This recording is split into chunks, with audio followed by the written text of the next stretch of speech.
Welcome back to another episode of Where North End Walk. One topic this week with no football to talk about. We are, of course, looking at the out-of-contract players for Preston North End with Harvey and Ash and deciding who stays and who goes. And we're going to get straight into it. We'll talk about the Villa game as well in a couple of minutes' time. But let's get straight into it. Quite a lot of contract decisions. Now, some of these have already been decided. Transfer Market hasn't updated their website. So let's just get straight into it and have a look. We'll talk about the loan players first of all, shall we? Sam Greenwood, Ryan Porteous, and Kane Kesler-Hayden. Ash, if you could take those three, some might be priced out of your budget, but what in an ideal world would happen with those three? I would let Sam Greenwood go, thank him and see him on his way. I would do everything I could to sign Porteous and on a permanent. I don't think it's realistic to get Kesler-Hayden on a permanent right now. Villa will want big money for that, and I don't think we can afford it. But I'd love to see us attempt to get him on loan again if they are offering that for next season. I could see him going to a promoted side if he's guaranteed game time. So fingers crossed we'll get him back. Okay, good stuff. Right, now, some of these will be quick decisions. Other of them need lengthier debates. Woodman. Go on, Harvey. Let's give this one to you. I mean, I think it's pretty much done, isn't it? That he's not getting a new deal. What's your thoughts? Bye. That's my thoughts. The quicker I see him go, the better. It's just clanger central, and it is every single season. I feel like the more goals we concede, the more I worry about him. And I'd be much happier getting a stable goalkeeper in. And obviously, the dream option for that one is Everson. Yeah. Fingers crossed on that one. Right, another one that will divide the fan base here. Emil Rees, Ash. Yeah, I can't wait till I don't have to watch him walk about the pitch like he's not interested anymore. I think he thinks he'll go higher. I think he'll probably end up at the same level, but another team. Okay. Let's go Ryan Ledson next, Harvey. Ryan Ledson's a bit of a weird one. It's another one that splits opinions. I think there are better options out there. However, I would personally give him another year, but I wouldn't use him very much. I think it'd just be there for the depth. Obviously, he's got a lot of championship experience, and it's always handy if we get injuries or like cup games or something. But yeah, he doesn't start. But for me, I would give him another year. All right, you nodding your head on that one, Ash? Yeah, I agree completely. I think he's earned at least a year from the way he's played this season. Okay. Right, yeah, Robbie Brady will turn 34 next season, Ash. If you offer him another one, what's your thoughts on this? So this is going to sound stupid. I'd give him another year, and I would try to transition him to be our next set piece coach.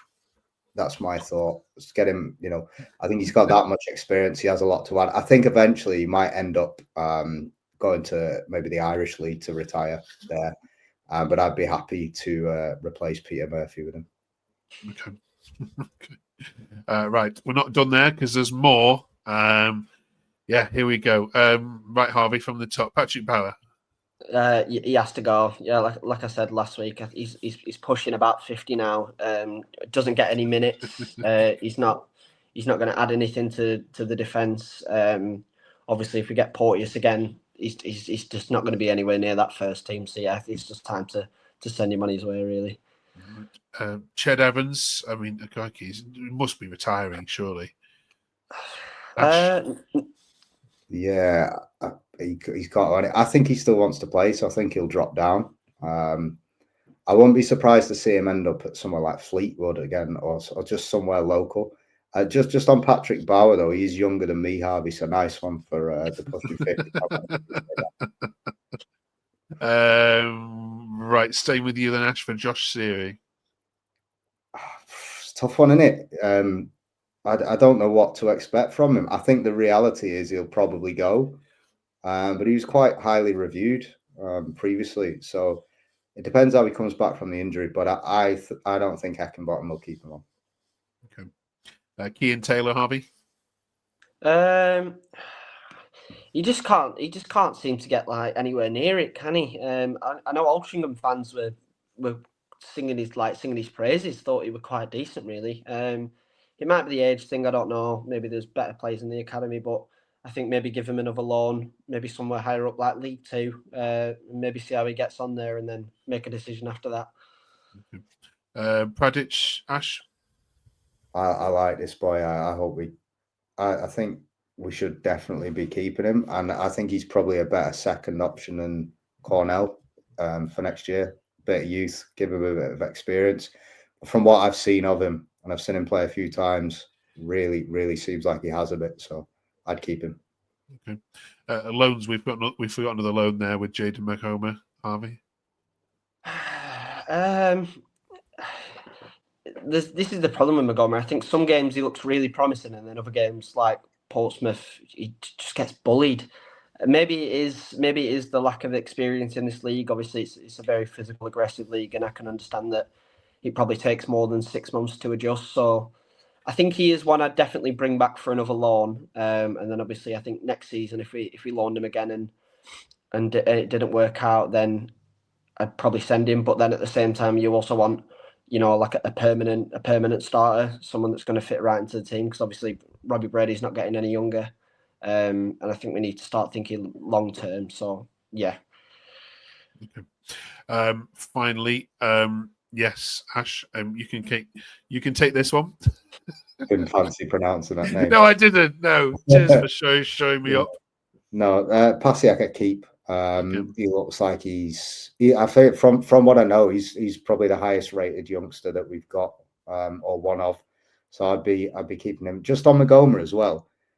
I think he'd be better suited in this league to playing as a winger instead of as a wing back. I think if we could play in a 4-2-3-1 or some iteration of that and play him as more of a forward player, I think that would suit him a lot better because he's struggling a bit defensively. So if we could do that, I'd have him back. But yeah, Pasiak I'd be keeping just in case.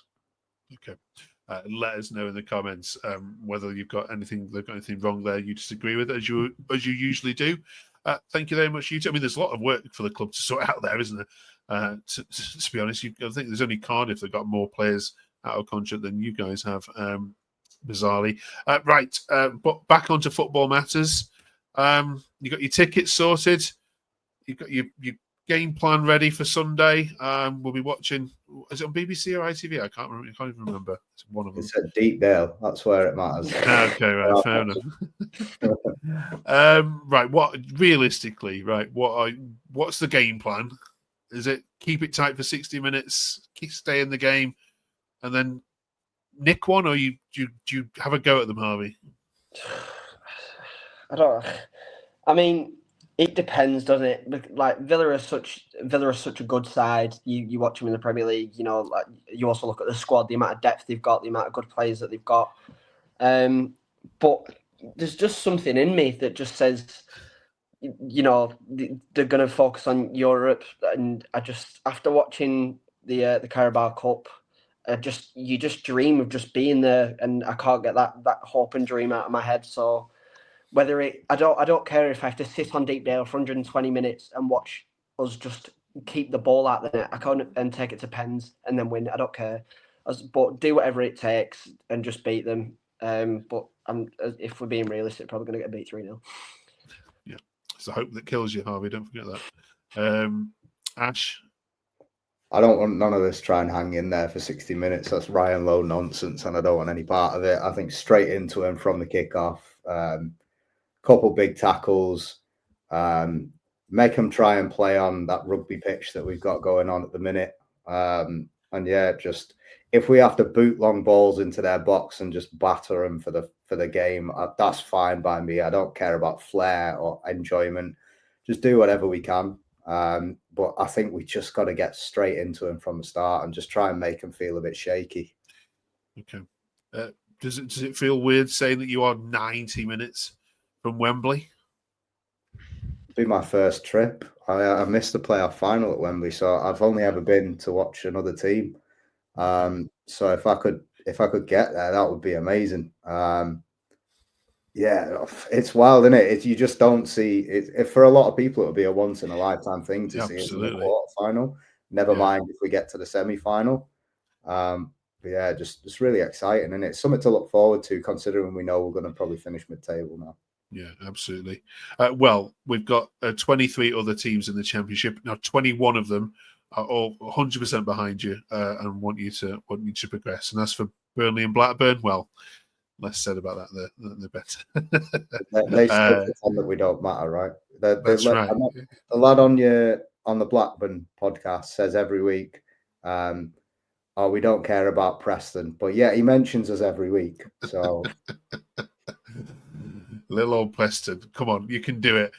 We'll be fingers crossed for you this week. Good luck, lads. We'll, of course, see you in 7 days' time to hopefully talk about Wembley-bound North End. See you then.